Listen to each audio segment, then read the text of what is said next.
Hey, this is Marc, Katz, dating coach for smart, strong, successful women and your personal trainer for love, welcoming you back to the Love You podcast, where you can learn everything you need to know about dating, relationships, sex, and men from a man's point of view. And today we are talking about what it means to be cool.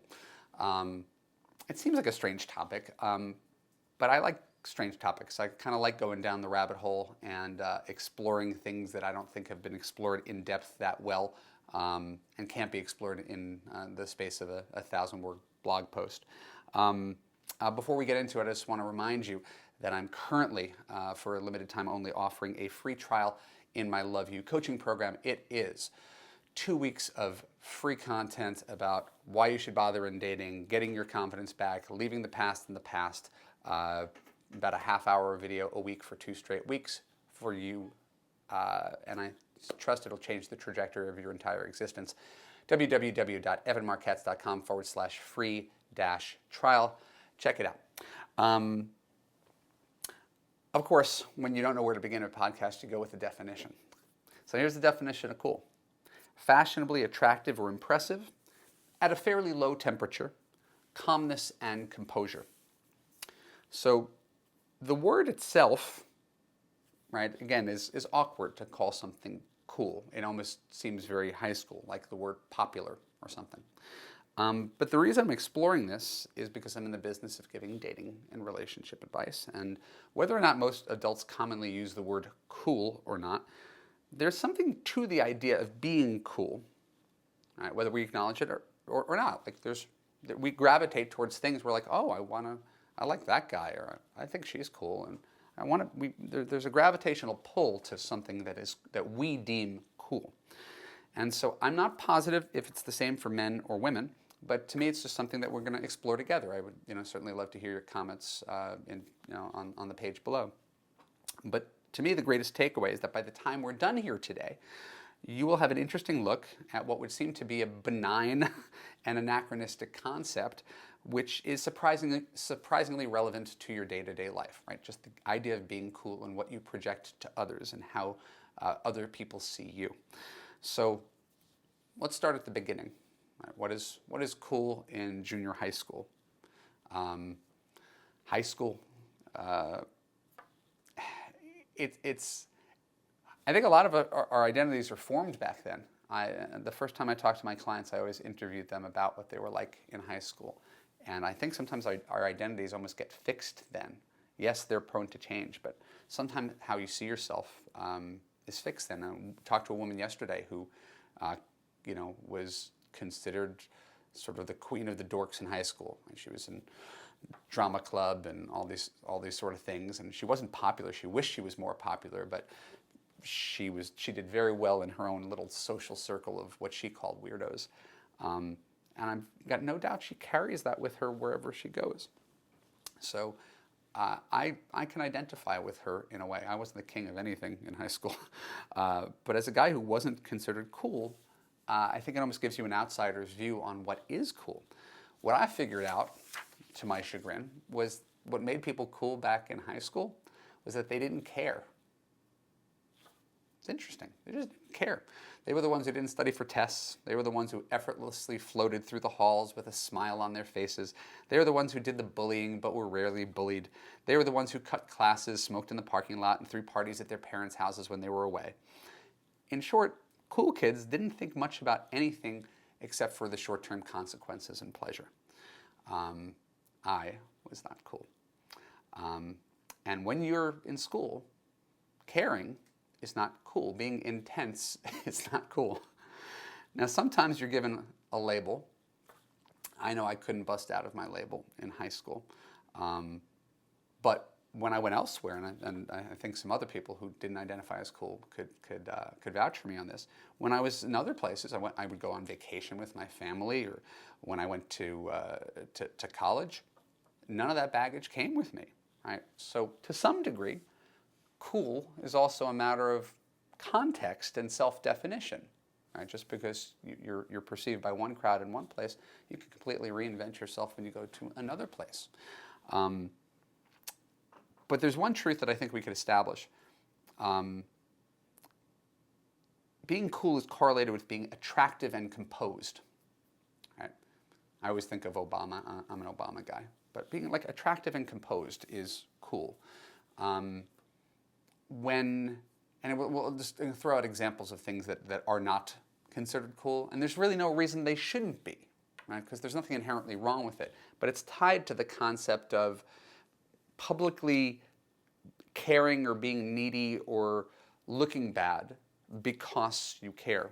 Running to catch a bus isn't cool. Studying really hard instead of winging it isn't cool. Writing a love poem to your crush isn't cool. Admitting you're disappointed that you didn't get the promotion isn't cool. Being uptight and judgmental of those who have more fun than you do isn't cool. And I'm using myself as an example of someone who is uptight and judgmental. In fact, tangent. I went to my high school reunion, my 20th high school reunion, a few years back, and I'm happy with where I've landed in life. And part of me was hoping I'd get some sort of moral superiority. I'd come back and all the cool kids from high school would be all busted up and broken down and sad and fat and bald and something like that. Sure enough, that's not what happened at all. All the cool kids turned out absolutely fine. They were just as successful. They had beautiful wives and lovely families, and I was so resentful that these guys completely blew off high school and landed in the exact same place as I was. And it made me think, maybe I could have had a little bit more fun when I was studying really hard. Maybe there's some value to it. And it makes sense in social science because one of the greatest predictors of whether you're going to be a success in life and in love is social skills. How do people respond to you? How do they like you? It's not just about intellect, that's for sure. Right? Sometimes people can climb to the top by just being good people, good schmoozers, charismatic, good talkers. Right? So I couldn't say what's going on in their internal lives, but I do remember being very, very disappointed that all the people who were cool and didn't care about anything in high school ended up turning out just fine. So how does this identity change when you're an adult? I think it depends on how old you are to some degree. When you're in your 20s and you're single, it is almost like an extension of high school. Where you live is considered important. What you wear is important. The places that you hang out and socialize are important. And we could say that this is silly or shallow, but imagine you met a guy who lives with his parents, wears sweatpants on the date, and asks you if you would like to go to the Olive Garden on your third date. Can we agree that no matter what a great guy he is, I don't think we could make the argument that he's cool, the sweatpant guy who lives at home and takes his first dates to the Olive Garden. Right? Certainly not in his 20s anyway. So that brings me to the interesting part about cool not equating with caring, right? How they run in opposite directions. I think that flips over. I think that was true for a time. But there is something attractive about a guy who doesn't care too much, right? That's where we get the idea of being cool as an adult, right? It's having the confidence to really, truly not care what other people think. So there's this tension between caring and not caring that I kind of want to explore. Now, nobody really doesn't care what people think, right? I mean, you could have all the confidence in the world. Everybody wants to be liked and respected. Nobody wants to be mocked privately or publicly. And so we're all somewhat susceptible to worrying about how things look to others. But some people are more susceptible to that. And they are the ones who follow the crowd instead of lead the crowd. They are the ones who play life on a small scale because of the fear of being rejected and laughed at is simply too great to put themselves out. And so those people, in a strange way, if you look at it, are cool in another way. Right? It's not just the popular kids from high school. People who embrace their inner weirdness, right, are cool. Not just overplaying it for effect. I mean, just because you dressed goth in high school doesn't mean you were cool. It's more of a way of being really, really comfortable in your own skin. Right? It's not dressing with style. It's not being in a rock band. Being on a cutting edge of culture you may think makes you look cool. It often makes you look like you're trying too hard. So as we grow, cool is a way of being inwardly that expresses outwardly as confidence and comfort in your own skin. Right? So it's a state of mind. And that's why I always refer to my wife as cool. She's probably the least edgy person around. I mean, I've joked that my wife is round. That's how few edges she has. She's round. She's just really, there's few people like her in how few edges she has. She shops at Target and Kohl's. She doesn't buy real diamond jewelry. She doesn't hang around women based on whether they're attractive or rich, but rather whether they're nice and fun and have a sense of humor and like to drink wine. So my wife, because she's so down to earth and comfortable in her skin, really silly, makes me cooler than I normally am. But I'm never going to be like her. I'm never going to be as cool as my wife because I care too much. I'm too intense. I have too many opinions. I have too many judgments. But when you're around someone like that, it brings out the best in you, right? And it allows me to feel more grounded. My closest friends notice. They're like, Evan, you're really better around your wife. And it's true. We are the company we keep. And she does make me a better person just because she's more laid back and grounded and so secure in herself. I remember we were watching the TV show Girls on HBO, and she goes, I don't know anybody like this. I said, oh my God, this is what it was like for me being in my 20s and being in New York. She goes, I've never met anybody. Why are these girls so mean to each other? She lives in that world where everybody's just really, really nice. And when you are that person, when you come from that place of purity, you sort of attract more of that kind of behavior. People are really good to my wife because my wife is really good to people. So being with her helps me be more me. And it means I could say whatever I want in this podcast without really worrying about being judged by the public. It means I could host a karaoke party at my house and turn it into a rager, even though everybody's embarrassed about singing and I'm embarrassed about singing, but I'm going to sing my heart out because I know I'm going to choose a good song that everybody's going to sing over me. It means I can meet strangers anywhere and make conversation and always find something in common to discuss because why not? Why should we just look at our phones and be in our bubbles? I'm more comfortable in my skin because I'm with someone who's really comfortable in her skin. So being cool, therefore, is not about being aloof and above it all when you're an adult. That's being detached. It's about being connected, being yourself, and being even more real and more vulnerable.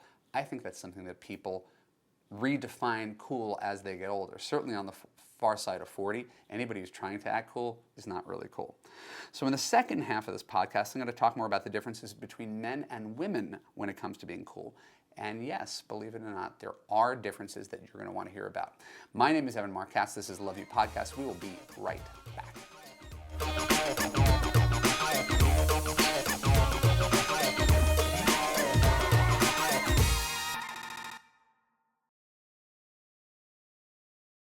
Hey, this is Marc, Katz, dating coach for smart, strong, successful women, your personal trainer for love. Welcome you back to the second half of the Love You Podcast, where you're going to learn everything there is to know about dating, relationships, sex, and men. Today we're talking about what it means to be cool. I might be the perfect person to talk about this because I'm not particularly cool, so I could have an outsider's view. And maybe it's all self-justification. Maybe I'm sort of trying to talk myself into it. For men, there's what it looks like to others, and then there's what really counts. And so I lead this life in suburbia with a bunch of guys who've got money and families. And I was at a barbecue, and the guys are talking about scotch and cigars and fast cars and golf and real estate investing, and they certainly think that they're cool. And I remember saying to them, I'm not interested in any of those things. And they said, really? Don't you have any hobbies? I said, no, reading, I guess. I try to keep well informed, but no, my family is my hobby. And so that's, to me, and again, maybe it's self-justifying, it's cool to be passionate about your wife and kids, right? It's cool to be into saving the environment or hosting parties that bring different sort of people together, right? Or talking about your feelings. Like, to me, that's really cool.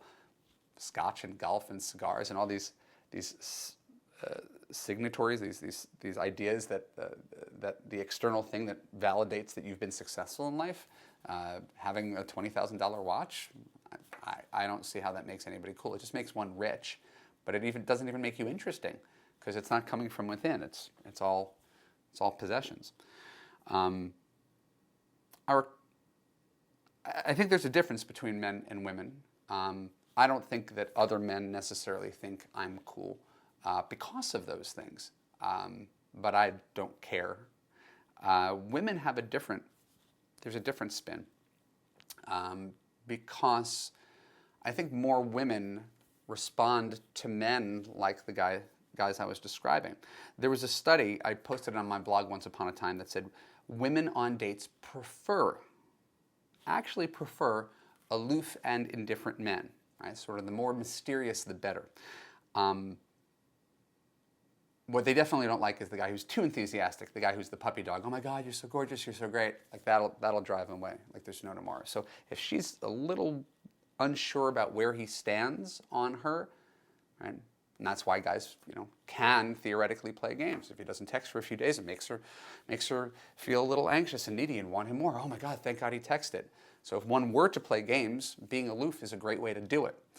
And that may be normal, but it's not healthy, right? If a guy's leaving you guessing and making you feel more attracted to him, you end up with a really unhealthy dating pool, right? I'm only attracted to guys who are inconsistent and indifferent towards me, right?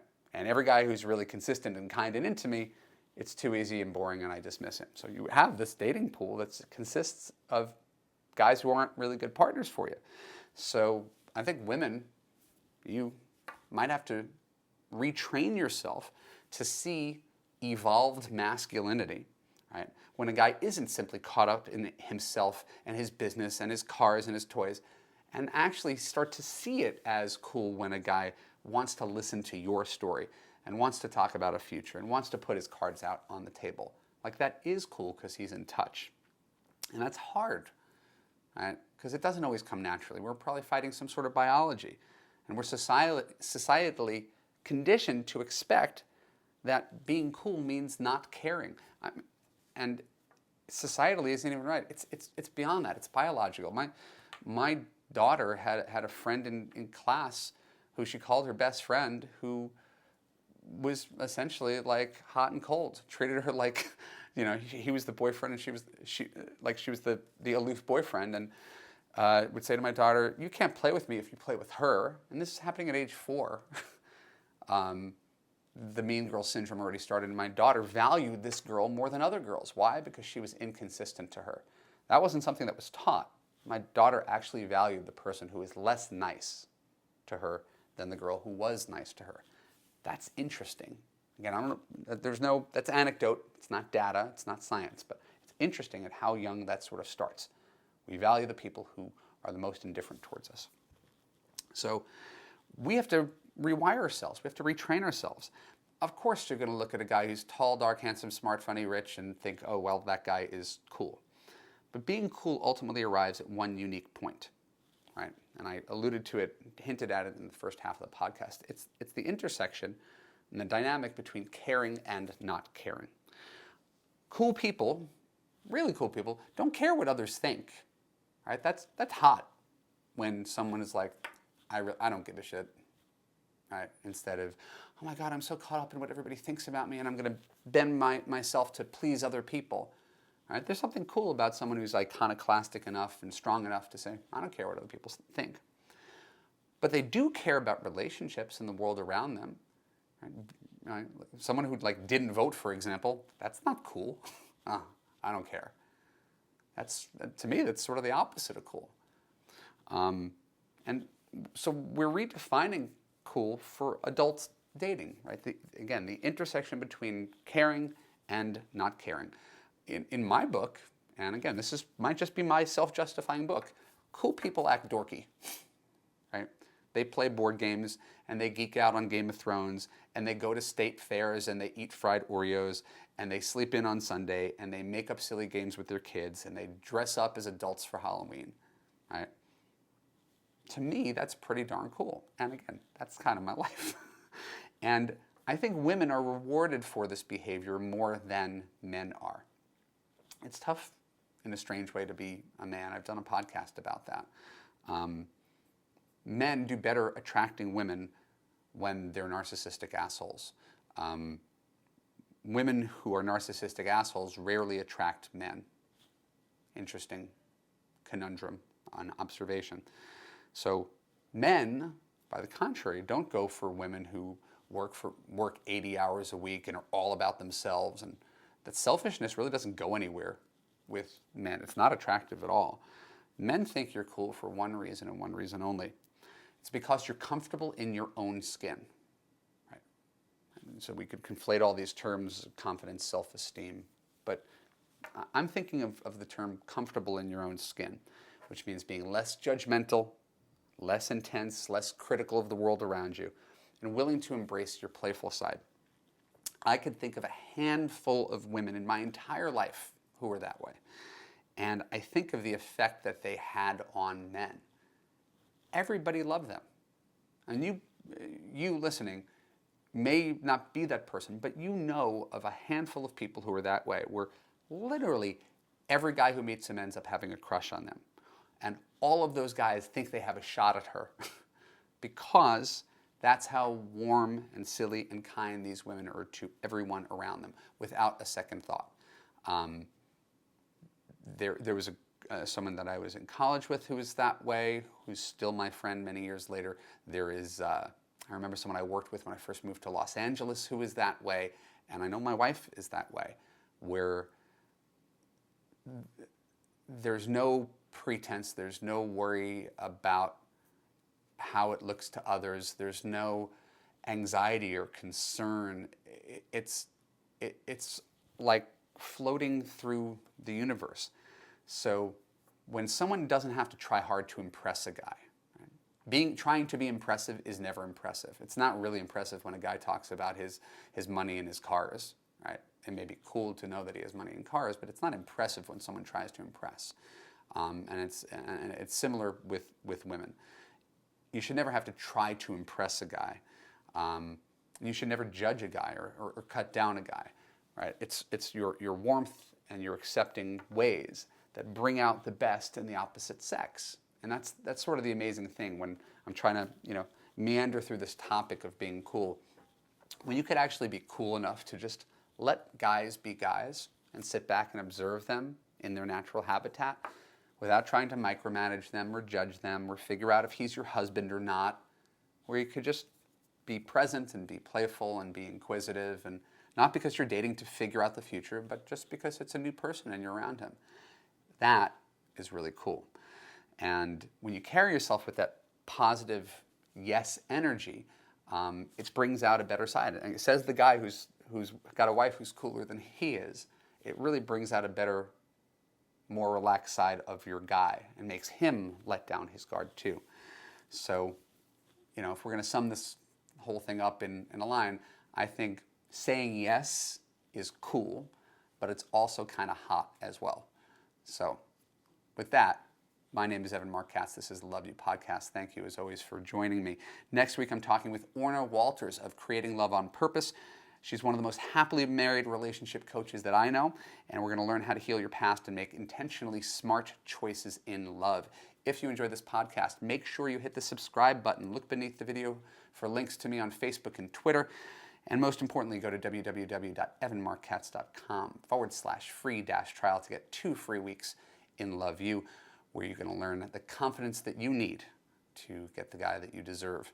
We're not going to talk too much about being cool in Love You, but we are going to talk to you about being the most effective girlfriend who can weed out the bad guys and attract the good ones. So sign up for free. It's my gift to you. We've helped over 1,000 people so far, and you could be next. www.evanmarckatz.com/free-trial. Thank you so much. I'll see you next week. Bye-bye.